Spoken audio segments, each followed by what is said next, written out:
आज मैं हूँ सड़क अर्जुनी में, और सड़क अर्जुनी में नाना पटोले का स्वागत। उसी तरह जो है नए गोंदिया भंडारा के जो सांसद है जो डॉक्टर प्रशांत पटोले, उसी तरह जो गढ़चिरौली क्षेत्र के सांसद है एनडी किसान, उनका जो स्वागत है। और यहाँ पे जाहिर नागरिक सत्कार 16वां पक्ष प्रवेश का बड़े पैमाने पर कार्यक्रम जो है आयोजित किया गया है। काफी बड़ा कार्यक्रम है, आप देख सकते हो इसके माध्यम से कितनी जनता, कितनी भीड़ उमड़ी हुई है, कितने हजारों की संख्या में जो कार्यकर्ता दिखाई दे रहे हैं। लगभग यहाँ पे भारतीय जनता पार्टी, राष्ट्रवादी और अन्य जो पार्टी है उनके जो कार्यकर्ता है यहाँ पे जो है प्रवेश कर रहे हैं। मैं आपको बताना चाहूंगा कि राष्ट्रवादी कांग्रेस पार्टी जो है अजीत पवार गढ़ की जो है अजय लांजेवार है, वो यहाँ पे जो सैकड़ों कार्यकर्ता के साथ प्रवेश कर रहे हैं। आइए जानेंगे इस प्रवेश करने के बारे में क्या कहना चाहते हैं नाना पटोले, क्या कहना चाहते हैं गोंदिया भंडारा के सांसद जो है डॉक्टर प्रशांत पटोले, वो क्या कहना चाहते हैं। उसी तरह गढ़चिरौली क्षेत्र के जो सांसद है एनडी किसान सर, वो क्या कहना चाहते हैं और इस कार्यक्रम का रखने का क्या मकसद था, क्या कारण था। आने वाले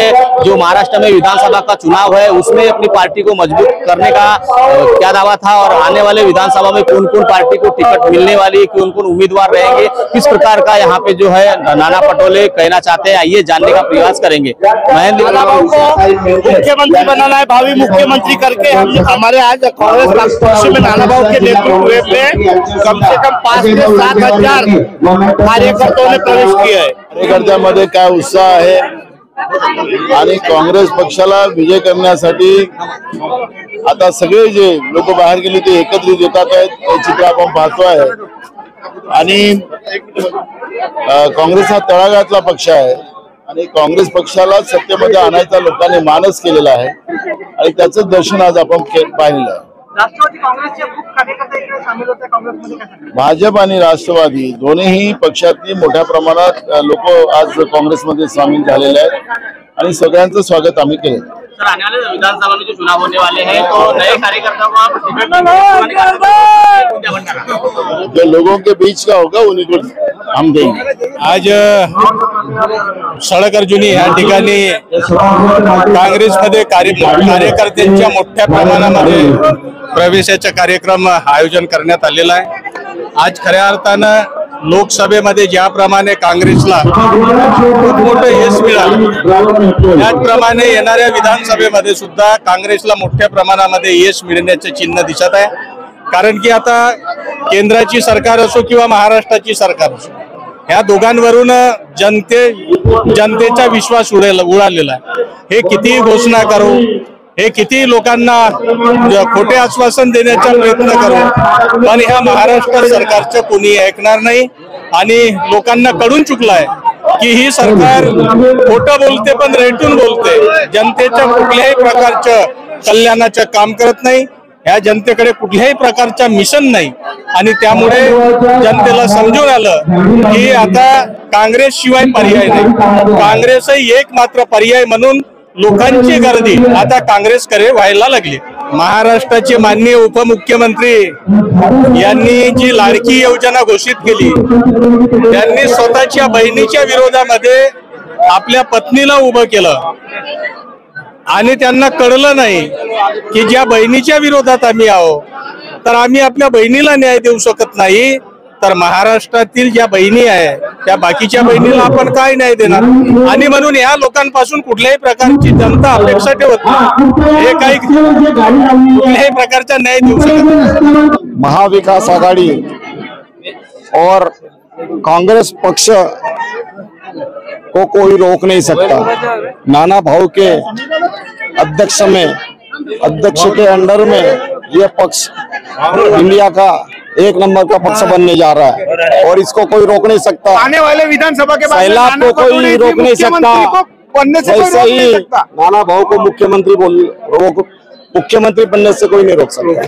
काँग्रेसने जी या लोकसभेमध्ये जे मताधिक्य दाखवलेला आहे आणि जे आमचे उमेदवार मोठ्या प्रमाणावर विशेष करून विदर्भामध्ये निवडून आलेले आहेत, या भंडारा गोंदिया लोकसभा क्षेत्रामध्ये तसेच गडचिरोली चिमूर लोकसभा क्षेत्रामध्ये नव्हे तर चंद्रपूर असेल, वर्धा असेल, सगळे महाविकास आघाडीचे उमेदवार रामटेक असेल सगळे निवडून आलेले आहेत। त्याच्यामुळे काँग्रेस पक्षाची खरी ताकद काय ते लोकांना माहित झालेली आहे, म्हणून लोक काँग्रेसकडे आकृष्ट झालेले आहेत।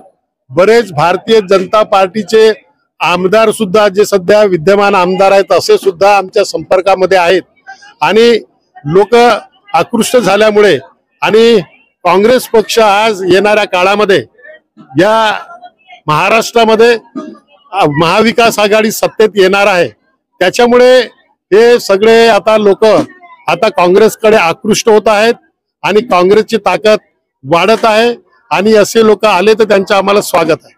गोंदिया जिले के पालक मंत्री ने राजीनामा दिया, अभी भी कोई पालक मंत्री घोषित नहीं हुआ है, तो क्या विकास होगा सर? या ठिकाणी पालकमंत्री येतात परंतु पालकमंत्र्याला आपल्या मतानुसार वागता येत नाही, जनसामान्यांचे प्रश्न सोडवता येत नाही। जसं वरून आदेश होतील, तुम्हाला माहित आहे आदेश देणारे कोण आहेत आणि खऱ्या अर्थाने कोण चालवतं, खरे पालकमंत्री दुसरेच आहेत। त्याच्यामुळे ज्या पालकमंत्र्याला स्वाभिमान आहे, जो पालकमंत्री लोकांचे काम डायरेक्ट करू इच्छितो, कुणाच्या आदेशानुसार करू इच्छित नाही, ते पालकमंत्री या ठिकाणी टिकू शकत नाही, म्हणून ते पालकमंत्र्यांनी हे पालकमंत्री पद सोडलेलं आहे। अभी हमारे यहाँ कांग्रेस के अच्छे दिन आने वाले हैं, ये आज के कार्यक्रम से पता चल रहा है। इसीलिए कांग्रेस पक्ष का जो संगठन है वो मजबूत हो रहा है, ये आज की इस सभा के अवसर पर साबित हो रहा है।